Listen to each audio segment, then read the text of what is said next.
The perfect karmic profession. It's almost kind of magic. Oh wow, that's a good question. You can't be honest. Man, that's so expansive. I don't know, it's too expansive. They don't always come up that often, but when they do, grab them with both hands and just throw everything at it.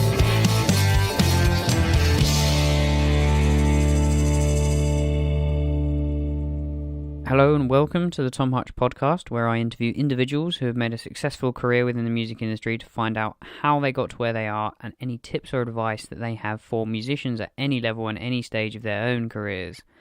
My guest for this episode is one of the UK's most in-demand guitar players, Adam Goldsmith, on Instagram at the Adam Goldsmith. Adam's CV is really something to behold. He has worked with the likes of Little Mix, Will Young, Rod Stewart, Barry Manilow and Robbie Williams, to name a few.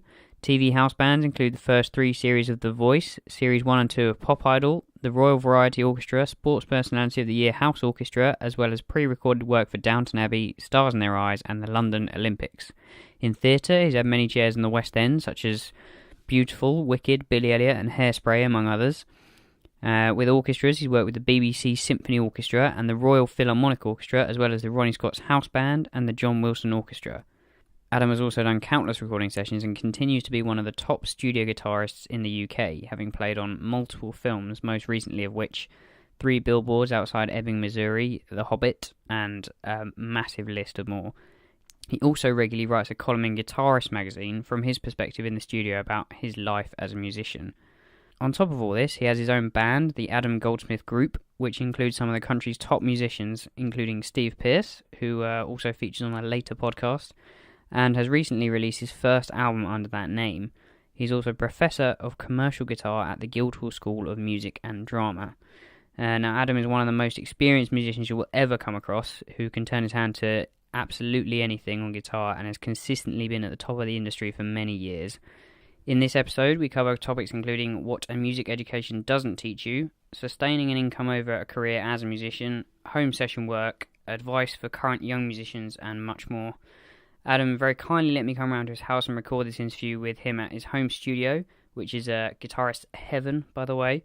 But this inevitably led to a few disturbances that had to be edited out, so I apologise in advance for the cutting and disturbances such as aeroplane noise, dogs barking, and Adam's very sweet children. So please enjoy my wide-ranging conversation with Adam Goldsmith. Well, I don't really know where to begin. I mean, you've done so much stuff.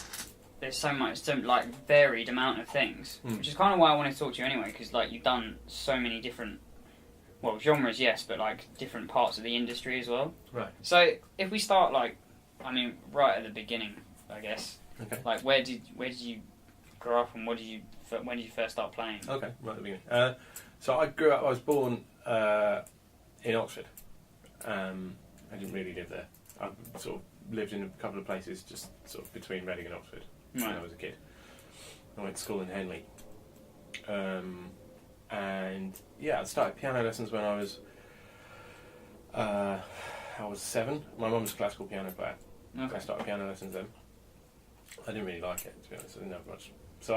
It was kind of useful. In retrospect, it was useful because I learned how to read music and sort of got a bit of an idea of, I've got a vague idea of what's happening on a piano. Yeah. Which is pretty useful, Even though I didn't really like it at the time, it wasn't really for me. It used to piss me off, How many years did you do it for then? I guess 5 years until I got my first. I got my first guitar when I was 12. Right. So I guess until then. But I remember when, my dad played guitar as well. No, they didn't do anything professional, but they're good musicians. My mum's a classical piano player, like I said, and she sung a bit of jazz as well. My dad was a bass player and played guitar. And they're good musicians, but they're not professionals, Right. So, what happened? Yeah, I remember he showed me a couple of chords on the guitar one night, and I was like, this is fucking brilliant. I want to do more of this. So you just knew straight away? Yeah. Well, I didn't know that I was going to do it for a living, but I knew that I loved it. More than the piano? Oh, God, yeah, I could never be asked for the piano. So I don't really know why, because I remember my dad had this old bass amp, which for some reason had a distortion switch on it. Right. And I put his electric guitar into it, and I pressed the distortion, and I was like, that's the sound. Right. It's not. I mean, you've got to remember, it's then there was no internet, right? I mean, there was an internet, but NASA had it or whatever. It was just I don't know what. I was born born in 77, so it's just like, whatever, like 1989 or something. And so it's not like you can go on YouTube now and you can go, oh, guitar, and you'll get a million guys with like all this gear and showing you what pedals you. It was all a mystery. So if you put, I mean, one of the first bands that I've listened to with distorted guitar, I guess, were, apart from the Beatles, probably Queen. I used to watch that live at Wembley concert in '86 when I was a tiny little kid. It's amazing, anyway, so and that noise, that sort of distorted guitar noise, like you didn't know what it was. You were just like, everything was a mystery.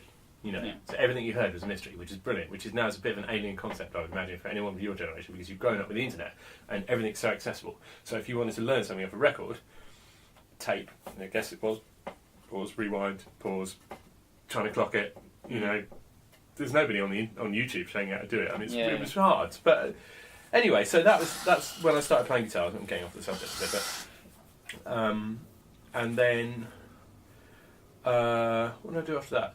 The Central Berkshire Swing Band, I guess. That was my first sort of organised local youth music services. So were you into like jazz stuff from an early age? No, not at all. I was a rocker. I was into like thrash metal, right? Fucking really heavy, like I really liked it, But I liked all sorts as well because my dad was really into the Beatles, being he's like grew up in the '60s and everything. So I learnt to play a lot of Beatles songs. That was he was like, let's play some music together, so we just played Beatles songs. So that was my first exposure to the music that wasn't classical music, was the Beatles, really.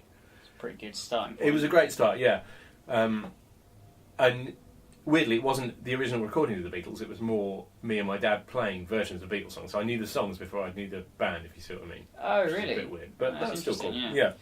And I remember him saying to me at a really early age, it was like, if you want to make a living out of playing guitar, you have to learn to read music. On guitar. So that's sort of where most guitar players, I think, they start to play guitar and then a few years later they go, oh shit, I better learn to read music. But I learnt it at the same time. Right, so it sort of became early, quite part of the process for me, which I think I was quite lucky. I think you did me a favour there, So education-wise, did you, after you left school, what did you do education-wise after that? So I went to Birmingham Conservatoire. I did my degree there. Which one was that? A jazz degree? A classical degree. A classical degree. Yeah. Right. It wasn't supposed to be. It's like things are different now. They're much more organised. Like jazz courses were there, but they were going to. I went to the audition, and I was like, I'd learned 2 pieces, and.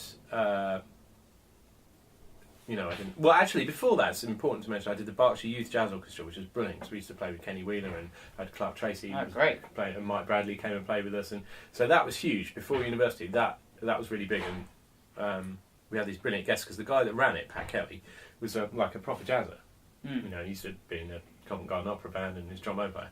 Anyway, so we had Kenny Wheeler as a guest, and Clark played drums for us a lot. Mike Bradley, Andy Kleiner used to come and play bass. Who else? Loads of great people. Jim Mullen used to come and guest with us sometimes. It was brilliant. So that was really a big thing. But I took a year out, sort of worked in a pub before I went to music college because I thought I better get my shit together. I'm probably not good enough to go to music college. Right.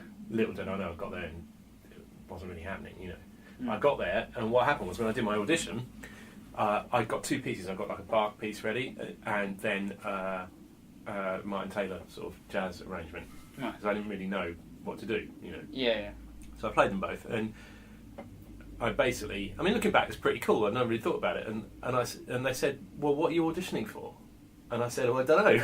I didn't really know what was going on, And they said, "What do you want to do?" And I said, "Well, I guess I'll do the jazz course because they're going to let me in on both of them, which is nice, right. So I said, well, I wasn't really interested in classical guitar. I just had a little bit together, which was enough to get in, Yeah. And I said, I'll do the jazz course. But when I got there, they said, oh, we haven't got any money, so there's no jazz course yet, so you'll have to do the classical course. Oh, right. Just have jazz guitar lessons. And then I started going, so I ended up by default with a classical music degree, which means fuck all, I know nothing about that. I literally know nothing about classical music. I did, wrote a few essays and whatever, and I have a degree. Cheers. But I was going down every weekend to do the National Youth Jazz Orchestra by that stage as well. So I got into that. Right. So that was brilliant. I was obviously like a big thing. Yeah. A bit more commercial vibe. It's not now, I don't think. I think it's gone all a bit jazzy again, but then it was kind of the people that wanted to be studio musicians. Right, it's interesting, because a lot of people that I've talked to, that seems to be like a kind of bottleneck, like most people have gone through Nigel. Yeah, I think Tommy did it after me. Yeah. He took over from me, I think, from what I remember. It's funny, because I always think of Tommy as a little kid, but he's 36. So, in a nice way. Yeah. How long did you do Nigel for then? Was it just the time you were studying, or...? It was about 5 years, I think. Right. I didn't leave till I was about 24, 25, something like that. Yeah. Because people sort of left later then, I don't really know why. It's had a great time. It's like doing it, it's funny. And then I did postgrad at the Academy after that. I did jazz postgrad. Right. Okay, so that's when you came to London. That's when I came to London. Well, I'm not, like I went to school in Henley, so it's only half an hour away. Mm. You know what I mean? So, and we lived in Pangbourne, which is just outside Henley. Right. So I was never that far away, and used to come my family live around here as well, so... but yeah, when I moved to London as an independent adult, straight after Birmingham, so I would have been 19, 20, 21, about 21, something like that. Yeah. 22, about your age. And how did you find it moving to London, like, in terms of, like, contacts and it was gigging and stuff? It was fine, because I was in Nijo, and I was in a function band with some of the guys from Nijo. Right. So you knew a lot of the guys around? Yeah. I knew the guys on the scene, that scene, I never really got into... It wasn't as much of a thing like the guys doing pop gigs then. Now it's quite a lot of... I think it's because of, like Instagram and all these sort of things. There's lots of... I didn't really know about that sort of stuff. I was, I guess, a bit pretty naive, I think. I think it's something like people your age now are not... the people that I taught don't seem to have the same level of naivety as we did. We were like, well, what the fuck do we do now? You know what I mean? Like, you leave music college and go, well, okay... So what? Yeah. What the fuck am I supposed to do now? And maybe there still is that, but I think the internet is a big thing. That's not exactly a statement of the century. Everyone knows the internet is a big thing, but like in terms of people's awareness of like any sort of career trajectory which they might have, or ideas of what to do next, or promoting themselves, like the business aspect of things and the self-promotion aspect of things, which is quite big. I've noticed amongst your generation, didn't exist. Right. We just went. Somebody phoned you on a landline and said, "Do you want to do a gig?" And you went, "Yeah, sure." And that was it. Right. So it was like word of mouth. So wasn't like every fucking idiot with a guitar and an internet connection is now a rock star on the internet. Yeah. Which... Do you feel it's not so much word of mouth these days then? It is, totally is. That's all bullshit. Yeah. All the gigs that I do. I mean, I've tried... I sort of flirt with social media, but I've deleted my Facebook account because it pisses me off. For non-musical reasons, to be honest. It was after the general election. I was just like... I can't deal with this shit anymore, Yeah. So I came off that, but I've got Twitter and Instagram and everything. I don't have particularly many followers because I don't really do it. I do it occasionally, but yeah, it's interesting because I've talked about this with Jim Knight. He was right. pretty much same with you because like my generation is growing up with it, so we kind of use you take it for granted. But I still feel like we don't really understand where to use it. Oh, really? Or how that's to use it quite as much. Actually, because I write a column in Guitarist magazine, and I'll give you I'll show it to you. I've just written. It's not published yet, but I'll show it to you just for your own, in case you're interested. Send you an email copy. And I wrote about social media. Right. And it's interesting to hear you say that you don't think you know what to do with it. Because if you don't know what to do with it, no one knows what to do with it. Well, I feel like people know what to do with it in terms of, like, business and all that side of things, but how to use it as a business model for a musician, I feel like that's still a bit of a grey area, almost. It's like you think so? That's really interesting to me, yeah. Well, I feel like people use it, and it's like... People don't like it so much because... It's basically just peacocking, being like, look at all this amazing stuff. Yeah. Obviously, like, you're not going to put anything bad on there. That's not the point of it. Yeah. But it's kind of hard to... I don't know if people ever actually get any kind of work or whether it influences their career in any way. It's really interesting for me to hear you say that because I thought I was just being like the wrong generation, basically. Because what I see, and this is the point that I'll send it to you in a bit. You can see it, but the point that I made. And that occurs to me is that I see loads, especially guitar, and I think it's probably the same with drums. I think there's a lot in common. There's a lot of this internet bullshit. There's certain drummers that I know who just who are all over the fucking internet telling everyone how brilliant they are, and you play with them, and it's like, you're all right, Yeah. you know. But for example, I mean, I work quite a lot with Ian Thomas, who doesn't have any social media accounts, and he's like the fucking best drummer in the world, you know. And up there, you know, I mean, with Ralph and Neil and all that, you know, all those guys, they're all amazing, you know. And he doesn't do any of that stuff, and it's like there's all these, you know, people. Check out my fucking Zildjian endorsement, you know. I'll stick it up your ass, you know. Like you know, it's boring, you know. I'd rather see a picture of your dog or something. To be honest, you know, this is not exciting to me, you know. But then again, I feel conflicted about it because I do the same thing. I do it because I get drawn into it. It's like that sort of fear of missing out thing. You know, I think I must have to do it because everyone your age is doing it. But now it's interesting. You say you don't know what you're doing either. I could be completely wrong. I could just not understand how to use it myself. Like, yeah, I've only I think just because you went to Guildhall and not like BIM or somewhere like that. Yeah, maybe. You went to actual proper know. music college, and they're all too busy getting their photo taken. Yeah, it's interesting. I mean, have you ever got anything work related through social media at all? Or? I've had a couple of people email me through Facebook. But I think that they emailed me through Facebook just because they didn't have my phone number, but they knew of me anyway. I don't think they just... So no, I don't think so. Yeah, because it's very easy to, like, if you just type in someone's name, if you know their name, you can find them on, like, Facebook fairly easily. Yeah. And then... I mean, how did you contact me through my website? Through your website, yeah. It must have been, because I know Facebook, but... Yeah, I think... I mean, the reason I came off it wasn't so much to do with music, it was just the amount of times I'm just checking it on my phone, you know. Yeah. It's just so... I think a lot of people feel that way as well. I'm sure they do. And then what happens is you come off and you sort of vaguely feel like... You still feel like you're missing out. You think, everyone else's life is amazing. I'm going to Tesco's. You know what I mean? Because obviously no one puts that on Facebook, you know. But...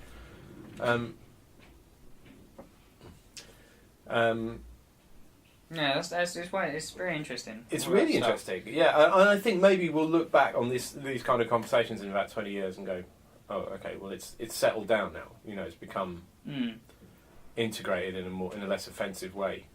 Yeah, I think either that or it's going to be absolutely like massive, and a lot of people see it as essential. Yeah, already.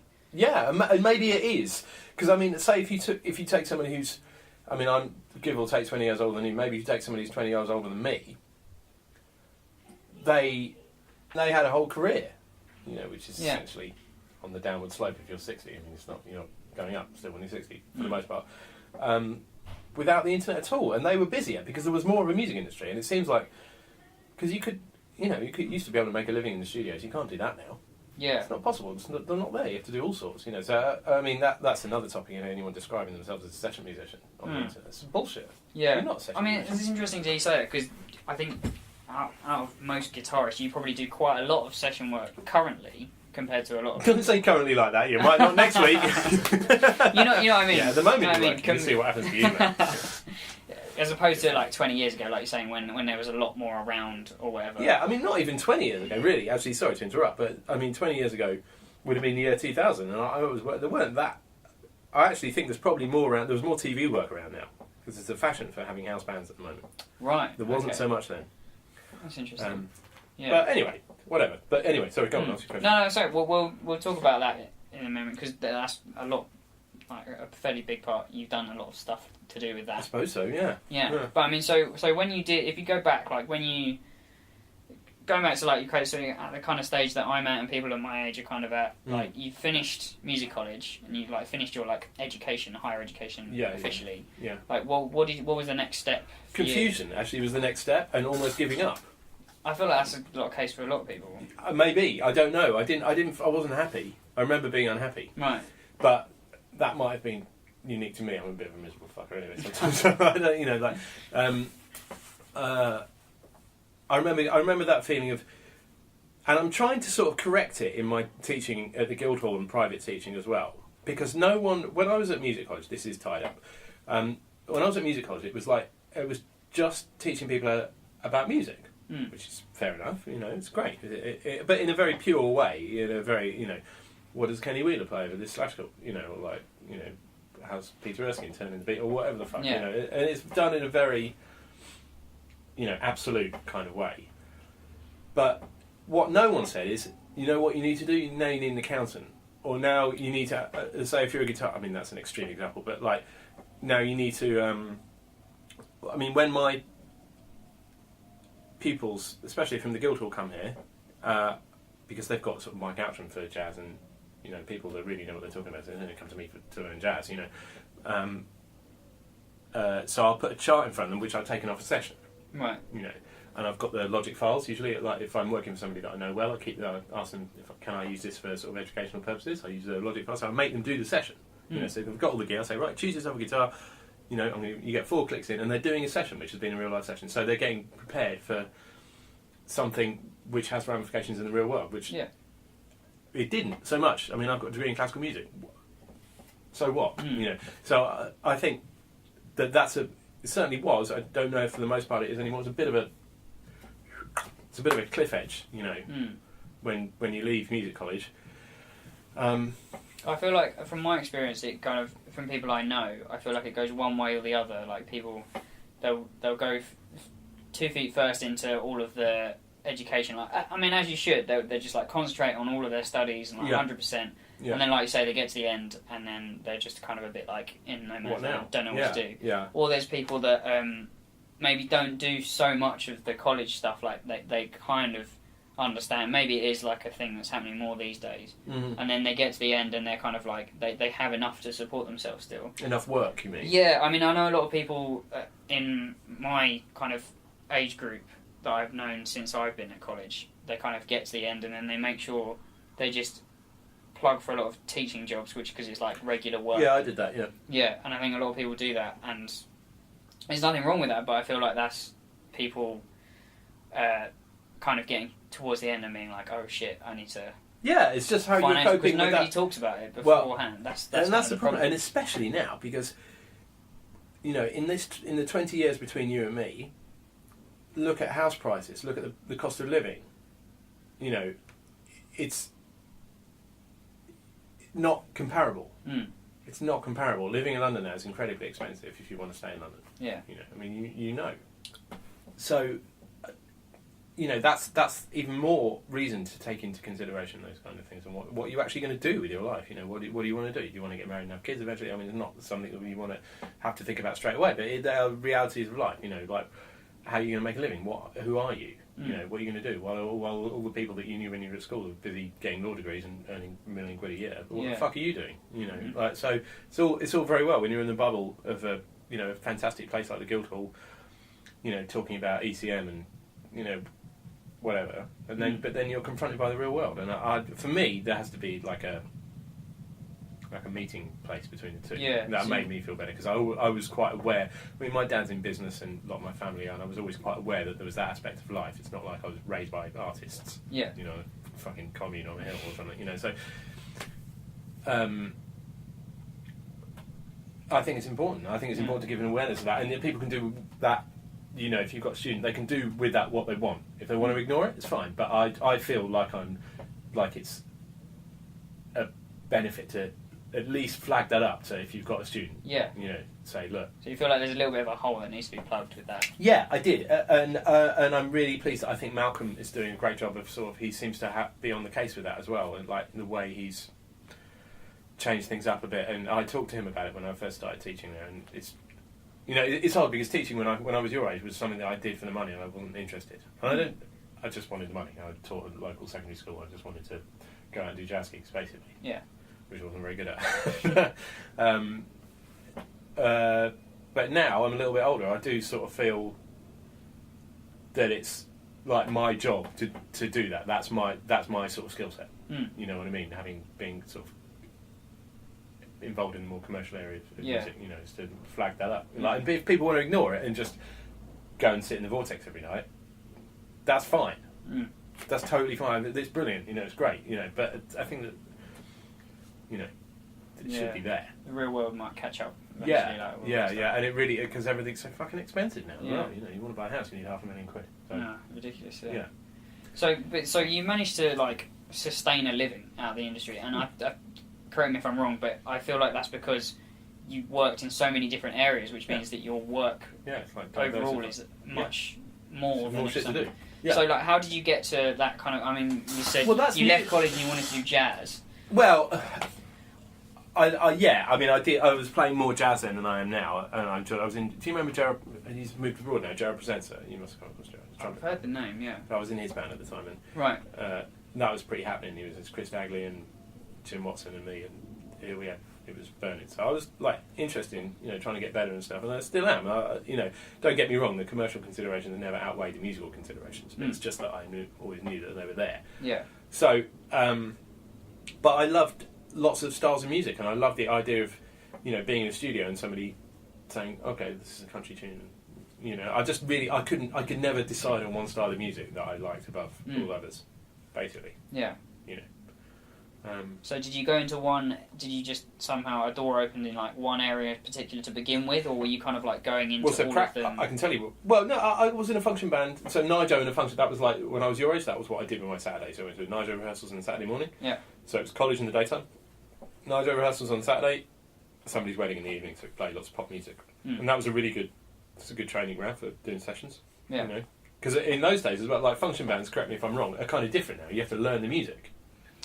Yeah, there's a lot more that are off chart. Yeah, that did not exist. They're a lot more serious. Right, so everything was chart. Yeah, you just used to turn up wearing black, and they put these shitty London orchestrations charts in front of you, and you'd go, thanks, money, come on, cough up, and then you go home. Yeah. So it was very much. There was a lot of that. You could always be depping on functions in a band or something. There was loads of that around, and it was just you turn up and read the charts. So that kind of stuff was a bit of a pain in the ass at the time, but. It was pretty good training, really. Right.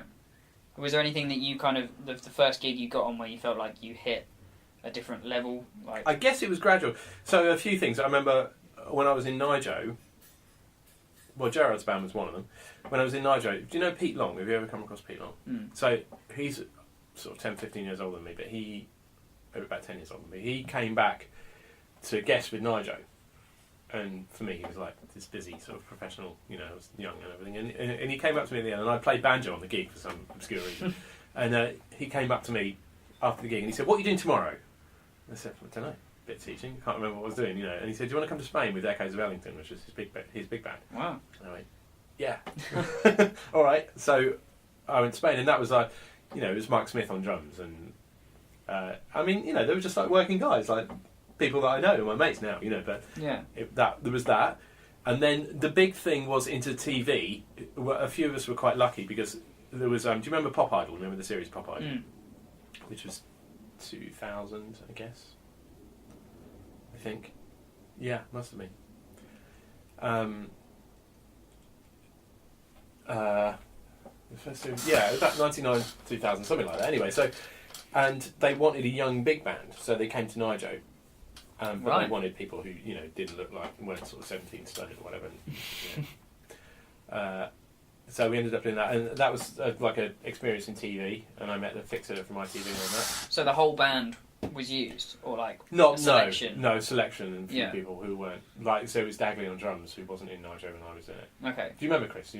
It's before your time. Yes, I think so. Yeah, he was the house drummer at Ronnie's Fraser. He was a fucking amazing drummer, but he died in a car accident when he was 37 or something. It was very sad. We were all mates, and so yeah, it was Dagley and Sam Burgess on bass. So it was a different rhythm section apart from me. Right. So that's quite a big thing. Yeah, that was a big thing because we recorded an album the year after and we did the first 2 TV series, and we did a tour, like an arena tour and everything, and it was great. So yeah, that was a big thing. That gig went on and off for a couple of years, and it was huge at the time because that was the series where Will Young first came. Right. And Gareth Gates and those, it was a big thing. It wasn't like it was another reality TV series because then it was sort of, it wasn't new, but it was a big thing. It was like, whoa, So there was that, and then so I met this TV MD called Ray Monk, who was really used to do everything, and he's pretty much retired now, but he did Stars in the Rise for years, and he got me to Depp for Mitch Dalton, who's a sort of studio player. Right. He was very busy back then, and I depped for Mitch on the last series of Stars in the Rise through Ray, who was his MD. So it was gradual, and then I ended up doing a rehearsal for Dave Archie's band on one of his TVs. It wasn't Strictly, it was one of his TV series. I just filled in for John Paracelli on the rehearsal. Right.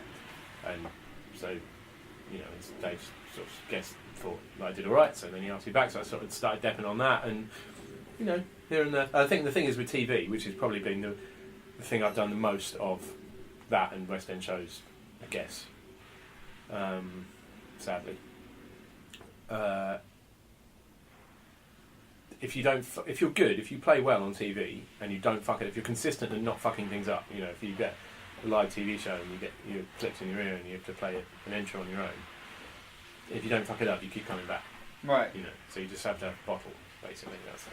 So basically, you begin, through your experience, you begin by like depping for someone. Well, that's what happened to me. Yeah. Yeah. Did you know the person you were depping for, or was it like a fixer? Yeah, I met Mitch, but I knew the MD. Right. There was Ray. Ray was the MD on Stars in the Rise and also Pop Idol. Okay. So that was a connection, and Pop Idol I was there because I was young and I could play. Yeah. But then I started depping on things just because I could, you know. Play. And then from there, it's kind of grown. It just grows, yeah. Yeah. So when did you first get into the West End? That was, in fact, I think Mitch gave my number to a fixer called Maurice Cambridge. He's like a West End fixer. Well, it's not like a West End fixer, he is a West End fixer. And he phoned me to do... I mean, I tell you what it was just after we finished doing the first series of Pop Idol, and it was coming up for the summer, and I wasn't doing anything except for a couple of functions. Like this time of year, and he said, "Do you want to? I'm putting together this show called Jerry Springer the Opera, and putting together the band for it. Do you remember the show at all?" No, I don't know. Ages ago, but and this was way before it was in the West End or anything. It was at the Edinburgh Festival. Oh right. And he said, "Do you want to come to Edinburgh? You know, we'll put you up." And my friend Tom's playing trumpet, and it was £300 a week, and one show a day, and the show finished at 4. And I didn't have anything else to do, you know. It was great. I was like, yeah, okay, fuck it. I'll go and live in a flat with my mates for £300 a week and see in Edinburgh. And we had the people that were putting it on. There was a company called Avalon, and they ran all the comedy things. So we had pass to go and see all the comedy, and so we just went drinking and did a show which finished at 4 in the afternoon, and then started drinking like every day, you know. So had a great month. We had a great month, yeah. So anyway, so the MD was a guy called Martin Koch. This brings me back to where he started. Now Martin he wasn't the MD, he was the supervisor and the orchestrator. And he liked my playing, and then he got me in with Stephen Ralph. He used Stephen Ralph, and I don't know what other guitar player he was using at the time, but he, you know, for whatever reason, started using me. So then that was a big thing as well. Martin really, you know, and so the West End thing came through Morris, and then so after I did, Jerry Springer went into the National, and then I went into the West End for a year, and then after that. He offered me Billy Elliot, so I did the first year of Billy Elliot, and then I moved on to I did a year on that, then moved on to Wicked, did the first year on that, then Hairspray, I did the whole thing for like 2 years, something like that, whatever it was. Then I didn't do a show for a while, just did whatever. Yeah, various shows over the years, you know. I've just finished 2.5 years on Beautiful as well. That was good. Right. Neil Whippington was drummer. Yeah. Fantastic. And so I think in the last 2 or 3 years I've got more into also doing my own band as well, and like trying to play a bit more music rather than just doing sessions and you know, TV or whatever. Although I still do a lot of that kind of stuff because it's what pays the bills. But I'd like to do a lot of practice of jazz and, you know, jazz-ish, you know, rock, jazz. So you kind of got into different areas, just like it just sort of happened. Yeah, I didn't know just kind of all grow. I mean, how did you? If you're in the West End for, I mean, however many years you've been doing it. Yeah. How do you keep all of your other different kind of gigs going? You just at the get same out time? as often as possible. You just dep the fuck out of it all the time. Really? Yeah, do anything. Right. Yeah. Okay. So you're pretty much just pretty full on all the time. If you're not in the get West your End, show, you're on and if you need something the else. money, go in. If you don't need the money, go and do something else. Right. Okay. Yeah. I mean, I've noticed that the West End show is like something which people now aspire to. Well, it's probably one of the best well-paid, consistent money. It is, because I mean, you you know, you make sort of 70, 75 grand a year before you've done any sessions. Right. You know, including your holiday pay, whatever. So, yeah, it is. I understand that, but I mean, it wasn't even a thing when Morris phoned me. I was like, what? He said, "Oh, it was Morris Cambridge here," and I went, "Who? Well, who the fuck are you?" You know. And I didn't say the fuck are you, but I did say who. And he went, "I fixed over 20 West End shows." Okay, I never even thought about doing a West End show, but now I think guys your age, that's on their radar. You know, didn't even occur to me. Yeah, I think a lot of other people were saying that like they're getting more students coming through, which are kind of that's their goal. I want to be in a West End show. Yeah. I mean, it would drive you mental if you stay there. It's not. I mean, I understand because the problem is that I mean, you won't. I think you're probably young enough that you won't experience it so much. But say if you're a drummer who's 35, 40, people like Yanto and Ralph and Neil, they're not going anywhere. And Mike, those guys, they're not going anywhere yet. They're still working. They're still at the top of their game. I mean, you're young enough that it might not affect you so much.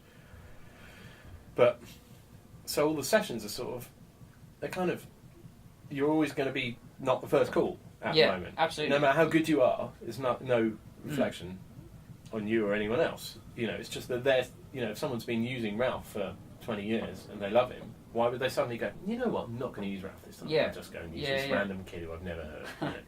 Yeah, it's interesting because so for all the session stuff, it seems to be like session. Everybody's saying like the session scene is pretty much non-existent. Like nobody can make a living off of purely doing sessions. You can't make a living just off doing sessions. And apart from some of the string players.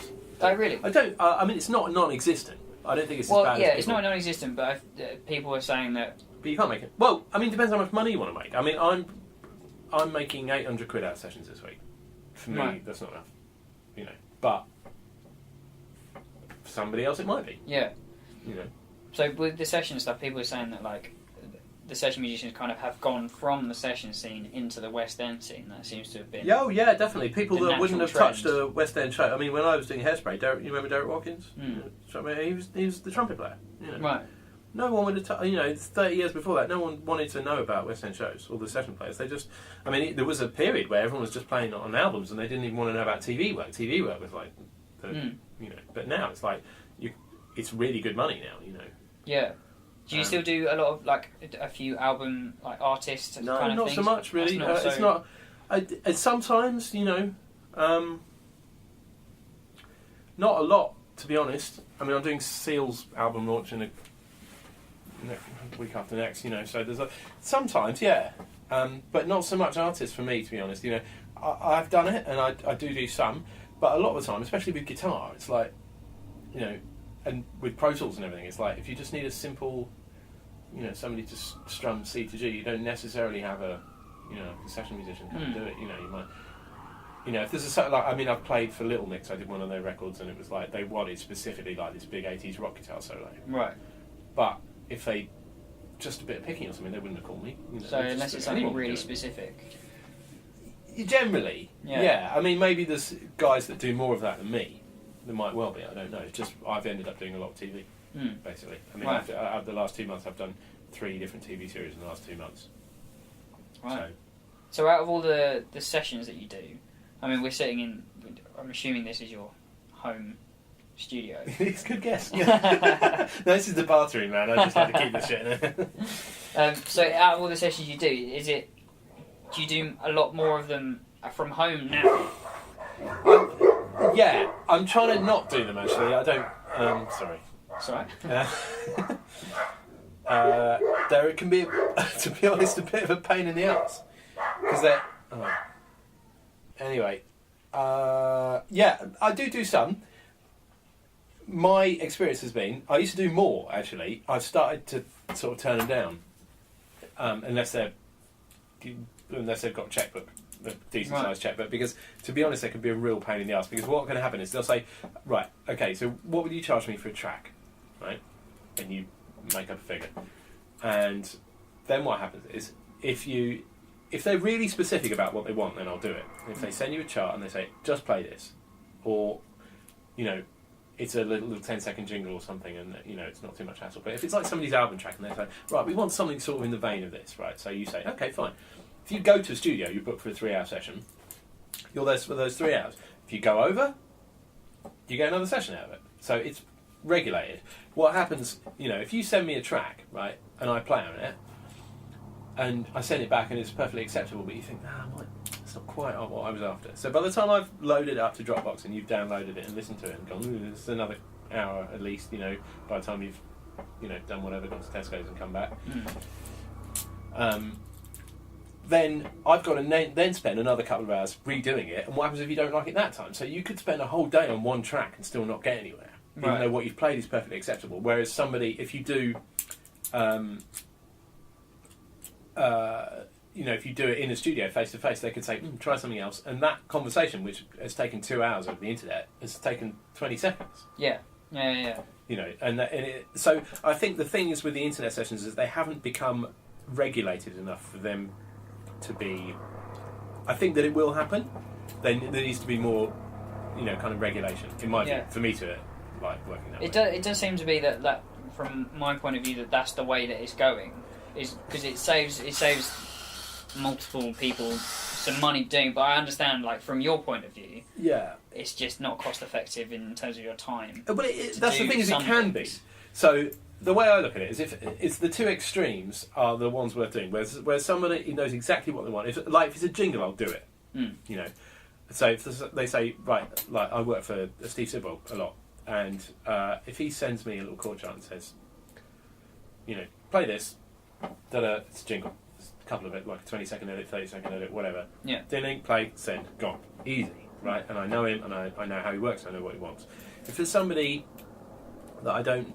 Or the other extreme is when somebody says, I just want you to be you. Right. So you can give them whatever you want, right? The problem comes in, for me anyway, I mean, it might be different for other people in the middle ground, when they've got opinions, but they don't know what they are. Right. So you can be there all day.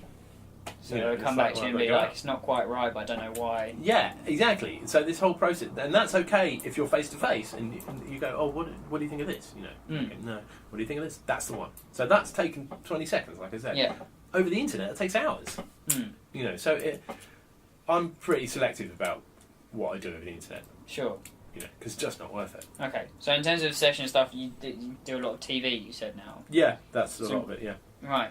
And that came just from knowing the people that do it, like from Pop Idol and all that stuff. Yeah, basically from Pop, and then gradually, Yeah. Yeah, that seems to be what I'm doing at the moment. I did the Voice of House Band for the first 3 years. Guess that was relatively high profile, when people watched it. Yeah. First series was a big deal, I guess. Yeah, a lot of TV through Steve. Actually, I've done a lot of TV through Steve and a couple of other people. Right. So do you enjoy doing that stuff? Yeah, I do. Does that involve learning? I mean, the voice, you must have had to, it's quite a lot of effort to learn all the stuff for it. Yeah, I think that it's very different now. It's a different band. To when I first started, it was Steve Sidwell. When I first started, Yanto was on drums, Jerry Me, and Pete Murray's on keyboards, and we had charts on iPads and stuff. Right. And so the learning process, and they're all, used to doing that kind of TV work. So it was, it was a lot of hard work, but it was this process which we were all not unfamiliar with, just more of it. Yeah. Okay. So, do you feel like that's similar in terms of the session stuff? Like, younger guys are probably nowhere near that.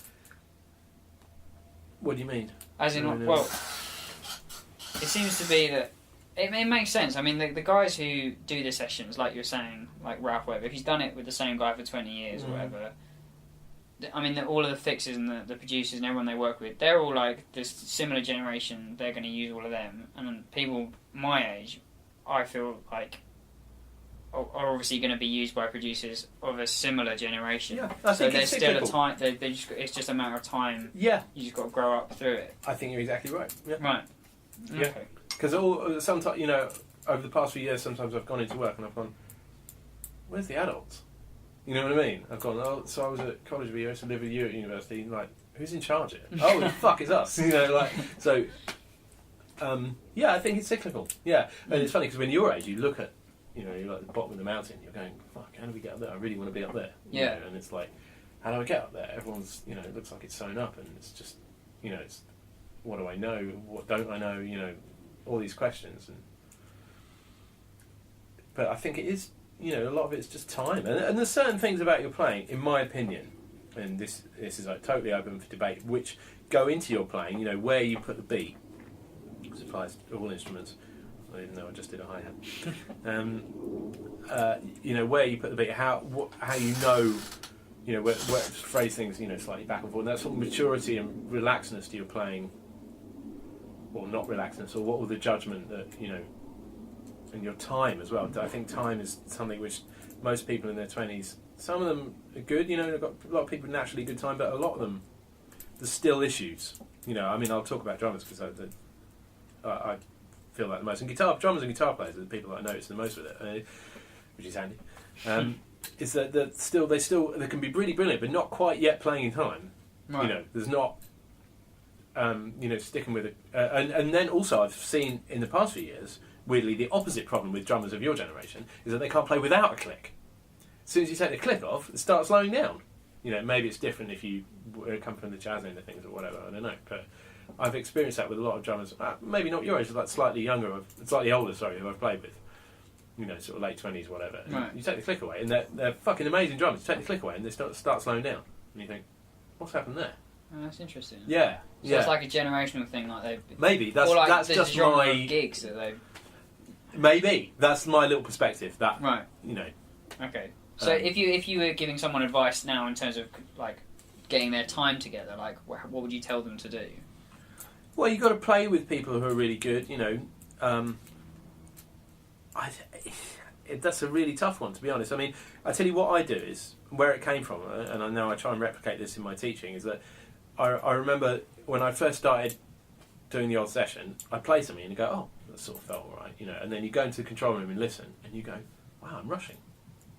I didn't feel like I was rushing. So there's like a discrepancy between what you feel you're playing and what the reality of the sound that you're making is. Yeah. You know, and there's nothing that exposes that more than recording yourself.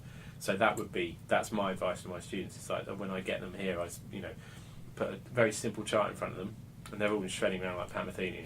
You know, it's like, okay, all right, there you go. There's like a, you know, a Motown chart or something. Yeah. And all you have to do is just play off beats or something. Go on, then do that. I'm going to put a click on. I'm going to give you 4 clicks in, and you're going to do it.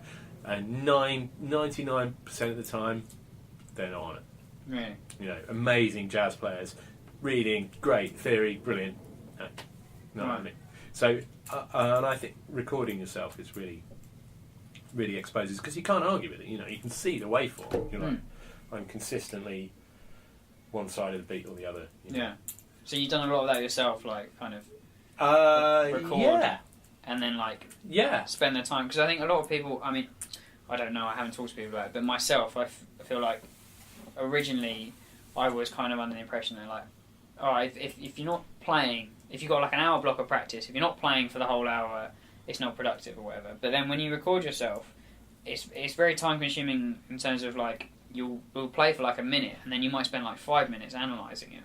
Or like well, I think if you make some sort of breakthrough, then it's really productive. If you go, it felt good to me. If you just run a click and you just play a simple, you know, just play that or whatever, and you think that the thing is happening, and then you go and listen back to it, you know, so you're not employing your hands and feet, and you're listening to it, and you're watching it, and you go, wow, I'm consistently slightly ahead, or my, you know, sorry, I'm making drum analogies, but maybe my, you know, my right foot isn't quite as happening as I thought it was, or something like that, you know, which you can hear, because you can hear it in other people. Yeah. But there's no arguing with that. I mean, that for me, I don't want to be too drum specific, because what do I know about drums? Nothing, but it sort of works for guitar, you know. Yeah, that seems to be a similar thread of advice from a lot of people. Is like, you know, recording yourself is one of the it's really absolute good. best ways. Really good. Yeah, I mean, that's the main thing is you hear like a lot of the guys your age and everything, and no matter how good they are, you know, or talented, whatever, it's nothing to do because I was the same, you know. But it's that you have to have that time, you know, after you leave college and Niger or whatever and all that kind of stuff, to go, oh, okay, so this is how I play, you know. It's like I said earlier, it's like you pass your driving test and you go, oh, okay, so this is how you drive now, okay. Yeah. You know. So you should kind of expect to have a couple of years of... There's a definite... It takes longer than everyone thinks it does. Yeah. Did I say that right? Everyone thinks it does. Yeah. In my experience, anyway. Again, you know, the caveat on all of this is I could be full of shit. You know what I mean? Like, I wouldn't know. So... well, I'm sure a lot of it is true. I think a lot of people... I don't know whether it's more now than it was before. I'm sure it was before anyway, but a lot of people just leaving college, they're very impatient. It's like you say, they see people 20 years ahead of them. Yeah, everybody wants to go there. Which I think is natural. Yeah, exactly. And it's healthy in a way. Yeah. So I'm just checking what... Oh, okay, just fine. So yeah, So would you give, because the industry like changes all the time, and it's like completely different now to 5 years ago, 10 years ago, whatever. Yeah. So what advice would you give for people now if they're just moving to London, or like they want to be a musician, or they just finished college? Like, what would you do if you were in that position? If that was me. Well, see, here's where my advice might be slightly redundant. Is again because of the internet. I'm sure there's things that you can do which I wouldn't think of. Right. But I mean, really, it's just get out and play with people. You have to. I mean, I do some sort of. If I was your age and I just moved to London and I didn't know anyone, which clearly you do because you've been to Guildhall. I would go and do a postgrad or go and do some sort of course to meet some other musicians, and you can go to jam nights or what. I mean, I never really did that, but you can. That's a way of, meeting people. That's interesting because a lot of people they're either really into the jams and they're like, I need to I go can to stand 4 a week. Oh, fuck that. Yeah, I'm not so much, but then a lot of people kind of are opposed to that, and then I think it's also interesting to hear you say that. And I've got a reason why I never did it. Is because I never liked playing on other people's gear because I could never get sound. So that was kind of a guitar thing more than anything. I think if I was a saxophone player or something, I probably would have done it more. Right. But it's like your sound with guitar really doesn't just come from your guitar. It comes from your. You can see that I quite like it. And then, what pedals and what amps you're using, and it's kind of crucial. For me, I'm just not into trying to go and that sort of. I don't know. I was never into jam sessions, but I can see why people. That's a good way to meet people. Yeah. Just for me, I think I've maybe been to one my whole life. Right. So for guitar players specifically, you would advise I guess if you're a straight ahead jazz player, then it's probably fine. No, I wouldn't advise to go or not to go. Right. If you enjoy it, I think then go. If you don't like it, then go. Sure. Yeah.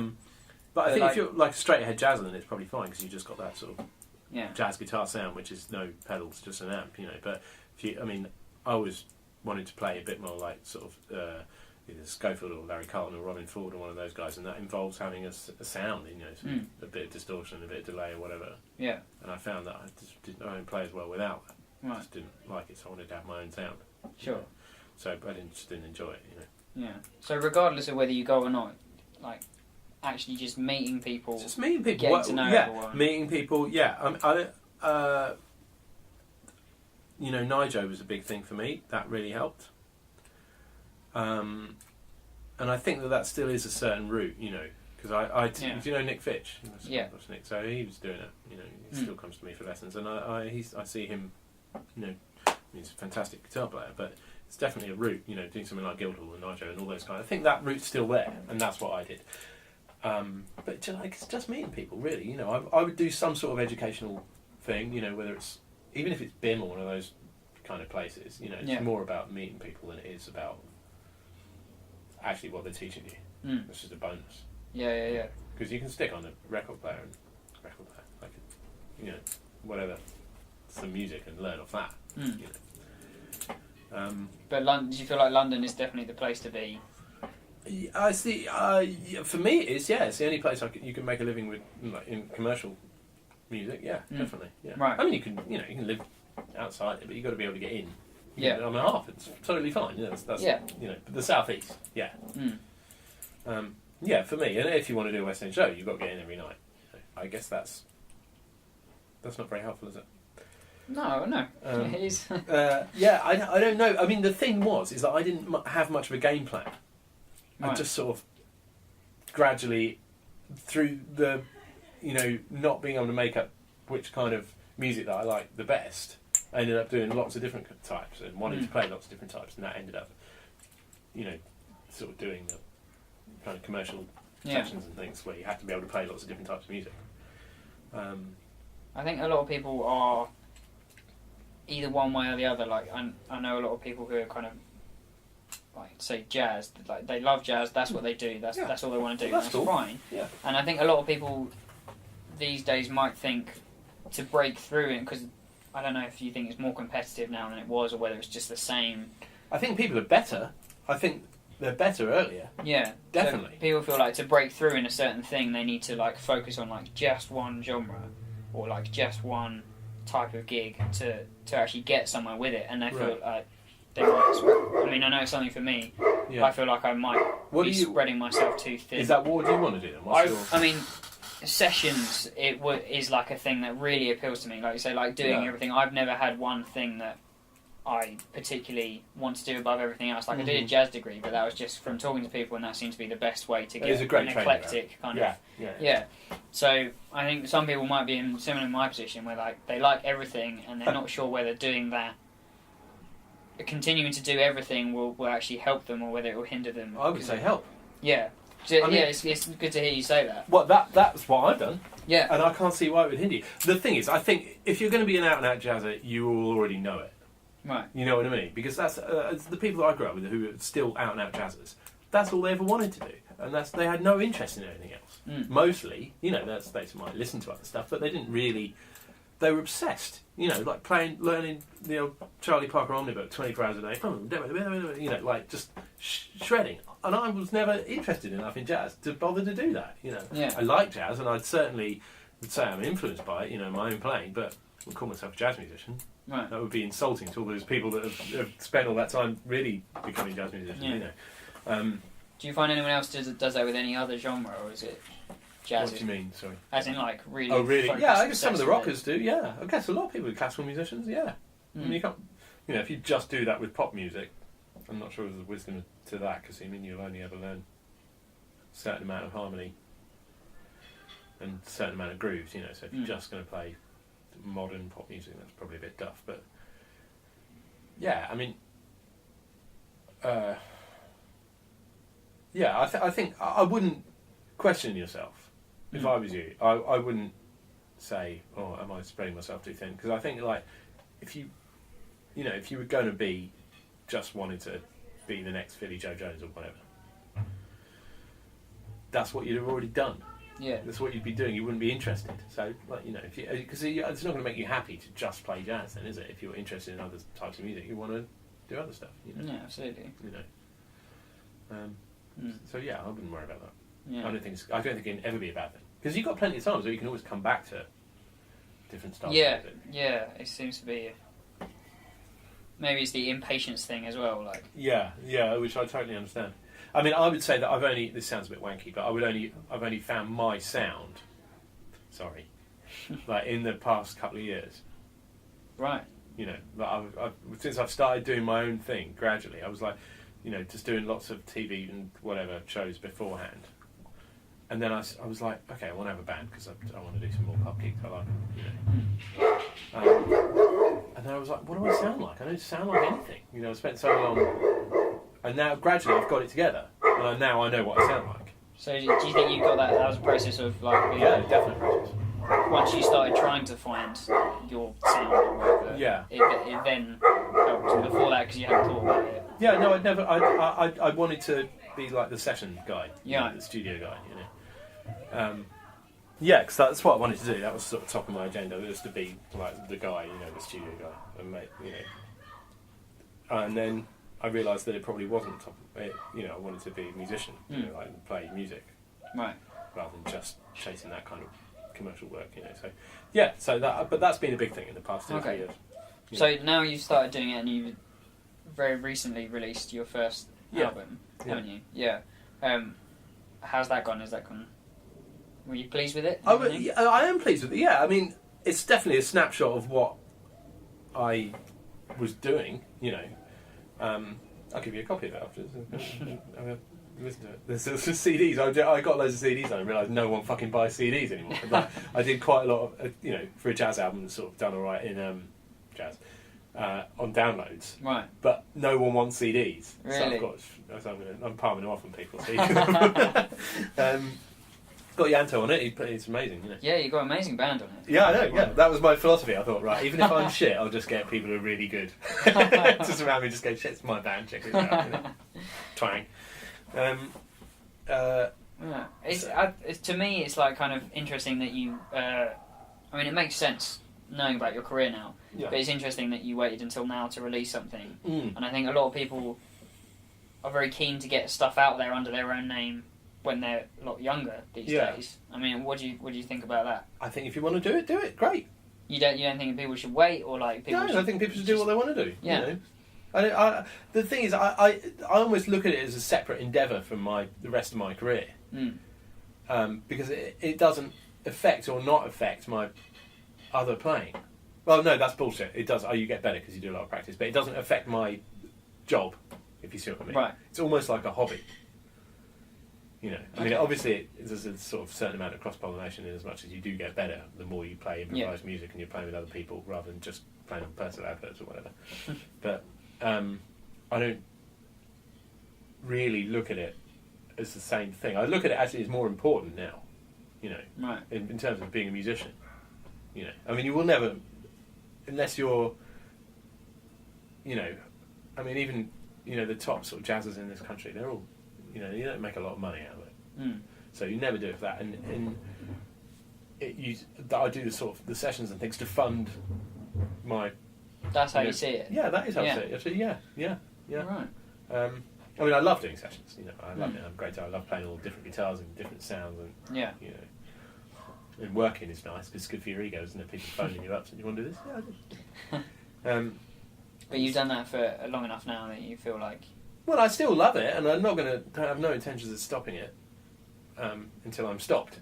Yeah. You sort of get retired, don't you? But you want to start putting your own stuff yeah, I out like as doing well. it. Yeah, I'm not fussed if anyone fucking likes it, to be honest. It doesn't make any difference to me. You know, literally, I don't care. You know, I do gigs. I'm playing at the Woodman in Highgate in September. I play at the Boaters every so often. I do the support slot at Ronnie's quite a lot.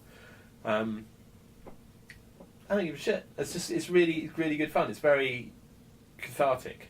Yeah. It's really, really enjoyable. Just playing music for the sake of it. It's brilliant. It's one of the best things I've ever done.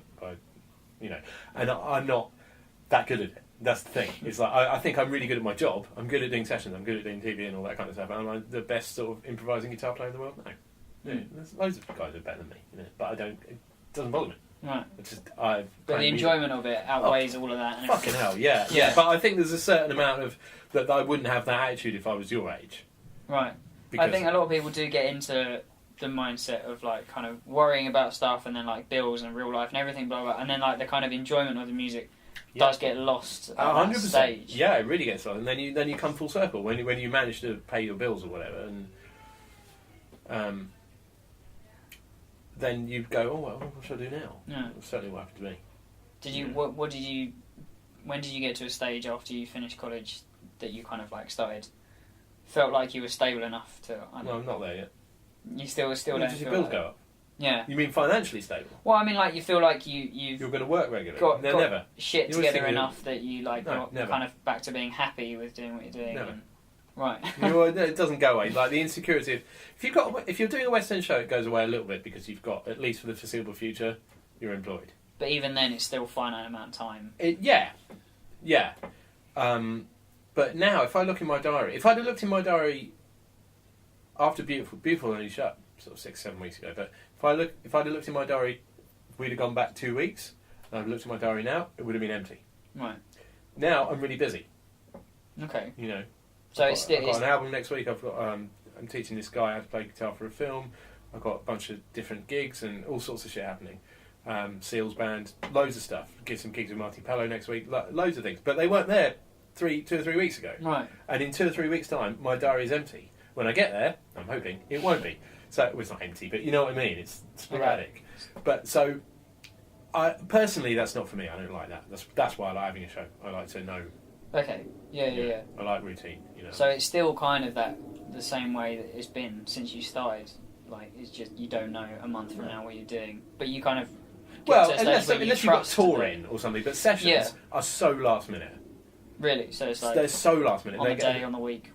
It could be, what are you doing tomorrow morning? Can you come to Angel and do a film? It's like, oh, okay, I've gone from doing nothing tomorrow to making 1,500 quid a day. Right.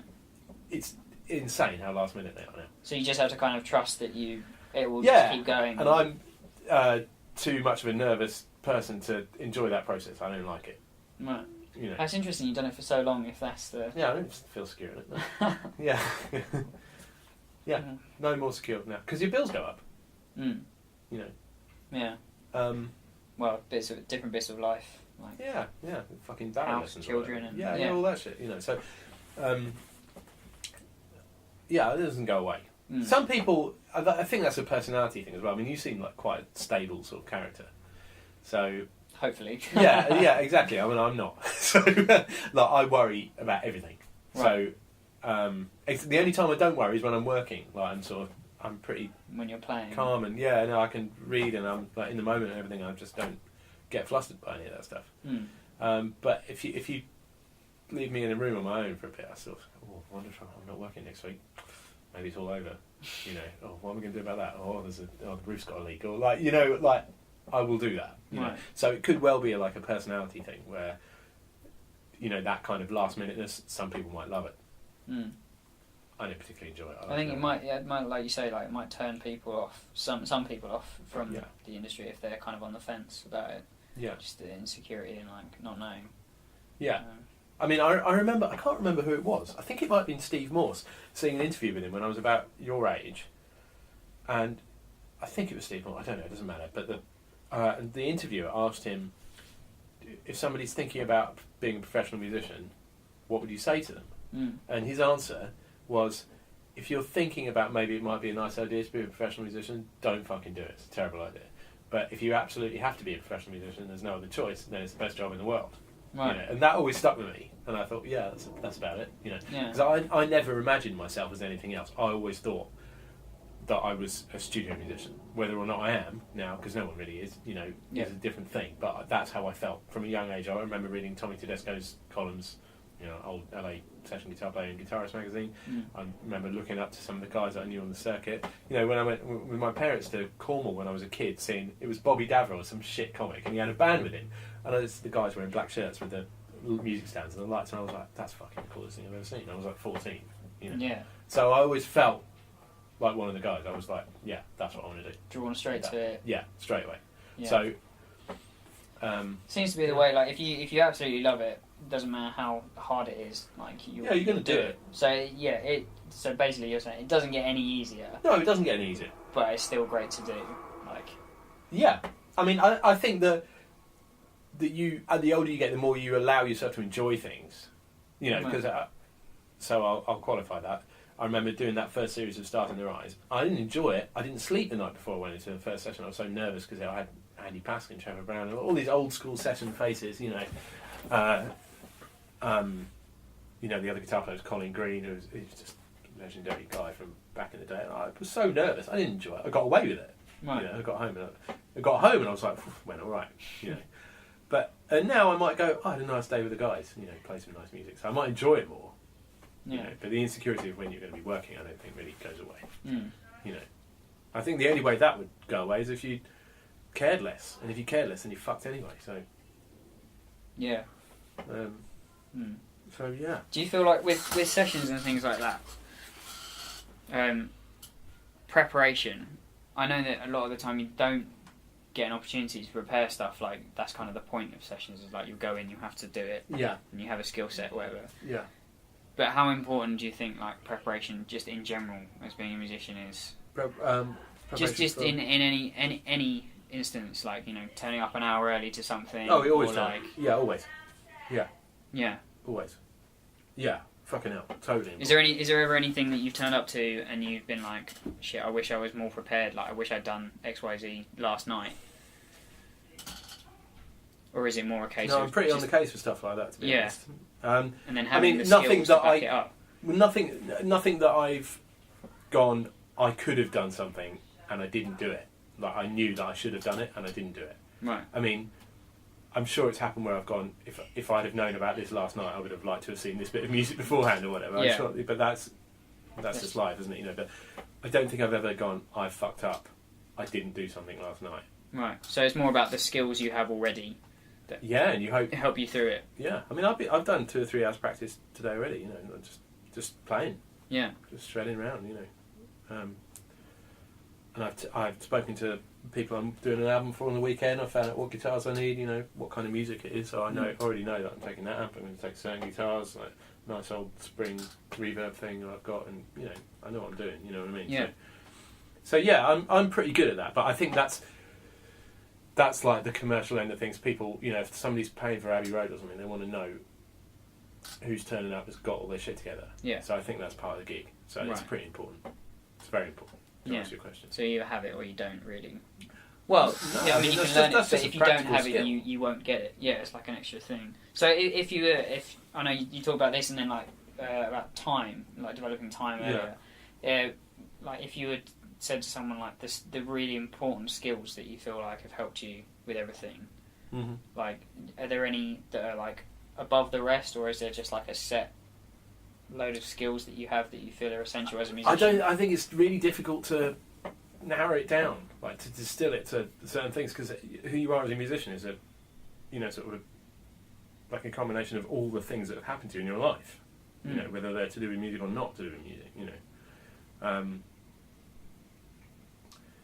I remember doing just little things like this. This wouldn't apply to anyone else, but I remember doing a tour with. Do you remember Russell Watson? You remember Russell Watson? He was like a sort of classical crossover singer. Right. Anyway, he used to be, pretty well known. And we did like a tour with him, and Ralph played kit, and Trevor Barry played bass, and we played a lot of pop songs on this tour as well. And Russell's Russell. If you like that kind of music, that's fine. But we played a lot of pop music, so. And listening to where Trevor and Ralph put the beat, you just have to have your ears open. It was like, okay, so this is happening here. How do my guitars sound in the mix? I know they sound all right in my room, but do they sound like they do on a record? Okay, no, that doesn't quite sound right. I need one of those guitars, and I need to sit back on the beat a bit more, and I need to listen to where he's playing the snare and where to play, whatever, like all these things, and so. And that was weirdly for a gig, which is like, it's not like, I mean, it was actually, looking back, a pretty good gig, but it's not something which you could replicate because it was specific to those circumstances at the time. How important, I know you said reading from a very early age. Yeah. Do you feel like reading, like regardless of what you're doing as a musician, is essential these days? Not regardless of what you're doing as a musician. It's essential to what I've ended up doing. Right. Yeah, definitely. So there are definitely pathways within music that you can make a living, and you don't necessarily have to. Depends what you call a living, I guess. I mean, if you want to be an out-and-out jazzy, you probably don't need to read music. Right. I don't know whether Jim Mullin reads music. I've got no idea. But he doesn't need to do his job. I mean, it's a silly reason not to get a gig. Yeah. Because it's not a talent; it's an academic skill. Just learn how to do it. So, yeah, it's essential to what I've ended up doing. But I don't, if you want to be in a rock band or something, it's not essential, is it? If you're in Metallica, you don't need to learn how to read music. So it's up to you. I mean, it's another thing which widens your usefulness to the music industry. So kind of what you're saying is kind of like work out what you want to do, and then work out what skills you need. Yeah, I mean, I don't think anyone really knows 100% what they want to do. Especially with the music, because you can always discover new things. You always discover new players that you want to play a bit more like, or new avenues of things. I never thought that I enjoyed teaching. I mean, I don't do very much teaching. I maybe do 2 lessons a week. Right. One of them is at 3:30, actually. But I'm teaching a guy how to play guitar for a film. Be here soon,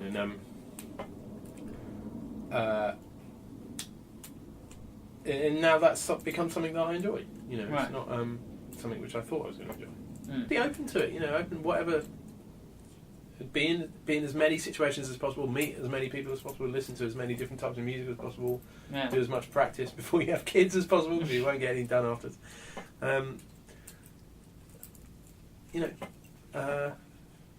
Yeah, I mean, it's so random, the music industry. That's the problem. It's not like you're in the army and you can progress through the ranks. It's like little things like what I told you about meeting Pete at Nijo. I mean, it's pretty random, isn't it? Yeah.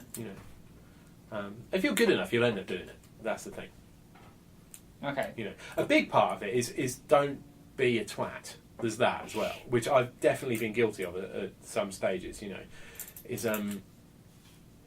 But fortunately for me, in my 20s, I was too shy to make an idiot out of myself too much. Right. But I've seen it happen a few times in the last few years, where you get guys who are really good players, who sort of your age and a bit older, start coming up on the scene, and you go, "Oh, that sounds. Oh, you're a complete Right. Okay. Right. You know, where they're just like totally full of themselves. Yeah. And telling everyone how brilliant they are, and it's that's not going to get you anywhere. You know, just be cool. I mean, like you've got that together already. Just be normal. Just be a normal person. Just be a polite, normal person, and you know.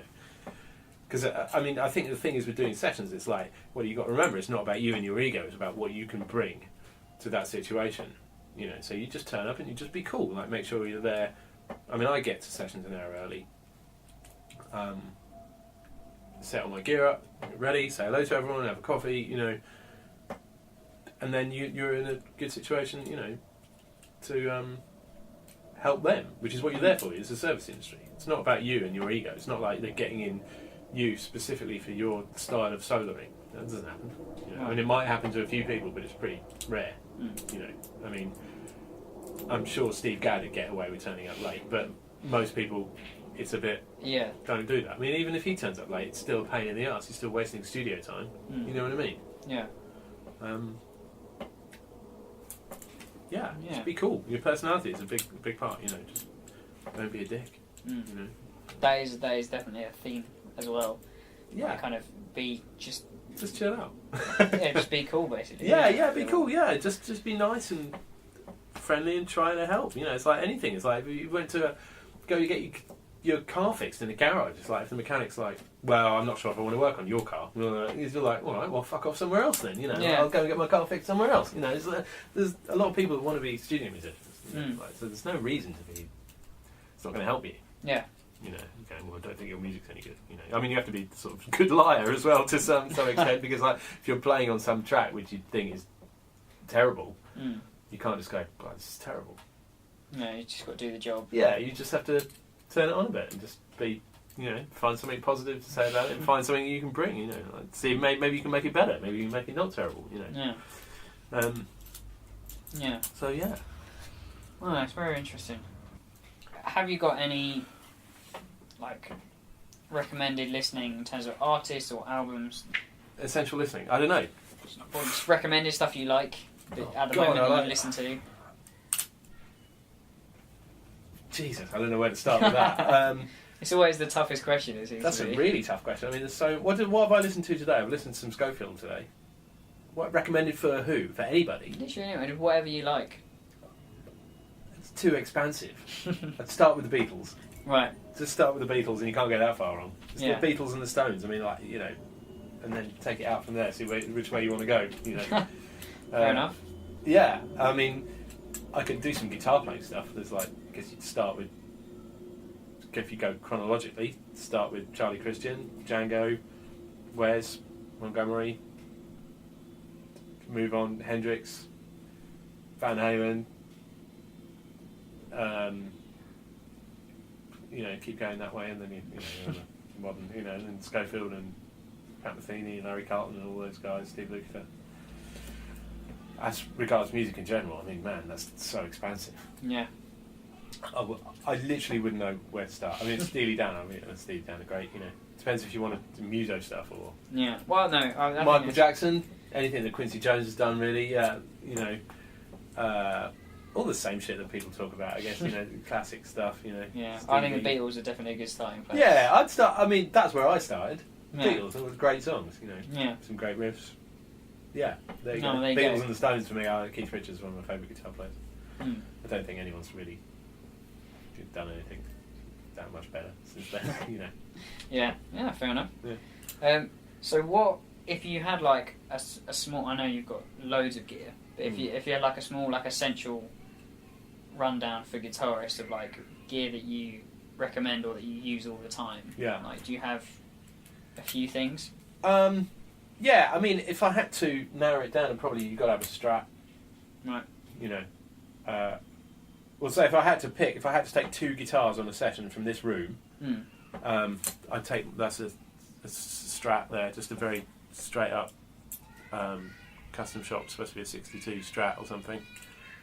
So yeah, that's gonna, and then I'd take my, that's a 1967 335. Right. That, the big one here. Yeah. So that would cover the humbucker sounds and the, you know, anything a bit more jazzy. Right. How many do you normally take on a session? I know it probably depends on the session. It depends on the session. So, I mean, I take quite a lot. If I had to narrow it down to 2 guitars, it would be those two. But you normally take like 3, 4, 5. Oh God, and the rest. I mean, it depends what it is. I mean, a TV you don't necessarily need as many, but recording sessions, especially for acoustic guitars, sometimes you need loads. Right. You know, I've taken pretty much all the acoustics that you can see. I did a film for Howard Shaw last year. So, what was it? Pete's Dragon was a Disney film. I think I had about 8, 9 acoustic guitars. Wow, really? Yeah, so you built this up over the years. Are you still adding to the amount of stuff? yeah, that turned up a couple of days ago, so I'm staring at it. Yeah, I love them. Yeah. You know, but they all get used, you know. They all get used. Yeah. So yeah, I'd say Strat. And, yeah, I mean, if you would have a basic like TV guitar setup, you'd have a Strat and then something with humbuckers. Right. Okay. You know, so I'd take a 335 or, you know, but Sure. take a Les Paul or whatever. In terms of pedal board, are there like 2 or 3 that you always have with you, or This one is this doesn't look like it's got loads of stuff in it, but it really has. Right. And then there's some favourite pedals, you know. Doesn't take up the whole room. So this, for the benefit of the tape, is a Boss MS3. It's got loads of effects on. Then I use my own overdrives and bit of so these are all overdrive pedals with different types of, and I've got overdrive from the amp as well. And then this is like an analog delay thing. Yeah, so that's pretty much my sort of go-to session thing. Right. You know, if I'm just doing my own band, or I'm just playing a gig in a pub, I just use an amp and a guitar, and that's it. Right. I really like the sound that you can get. It's like the most pure kind of. So I get all my overdrive from the amp, and I use that Hamstead amp, and I just literally use that. Right. If I'm doing my own band, just for have one sound. But it goes back to what we were talking about, is trying to find your own sound. But you got to have all this shit. Look at this. Just I've got so many pedals, and you can't even see half of them. They're in bags and locked away and stuff. That for sessions you have to have that, especially for TV, because you have to have. You have to be able to do any sound. To get any different sound, you have to be able to edit your gear. You have to know your gear. That's a big thing. You have to know it well quickly. You know, no matter you can own the best effects in the world, but if you don't know, you get sound out of them. You've got problems. So you have to know them. You have to get used to them. You know.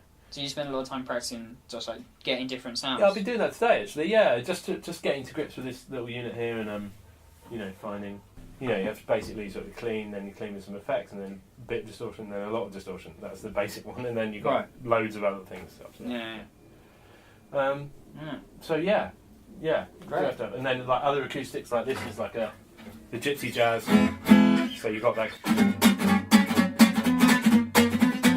you know, it's totally different to a normal acoustic. And this is another, like a big band acoustic that's from 1934 or something. Modern big band. 70s rock. It's from 1972. You know, like, so you got to have a lot of gear. Yeah, you know, and I love it as well. You just build it up over time. Yeah.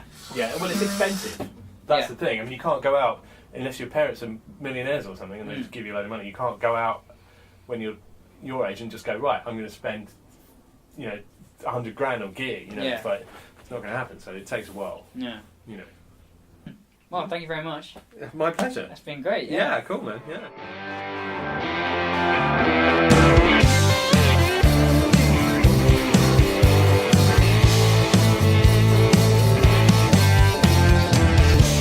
Thank you for listening to the Tom Hutch podcast. I hope you enjoyed this talk with Adam. It was very enjoyable for me as well.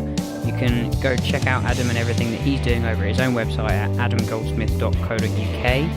If you want to check out the show notes or any of the transcriptions for this episode, you can head over to tomhutchmusic.com/podcast and find it all there. If you enjoyed this episode, please go and share it with friends who you think would benefit from hearing all of Adam's views. And if you have any ideas of guests that you would like to hear from or questions you would like me to ask, then please get in touch with me personally at tlhutchmusic@gmail.com for email or on social media at tlhutchmusic. Thank you and see you next time.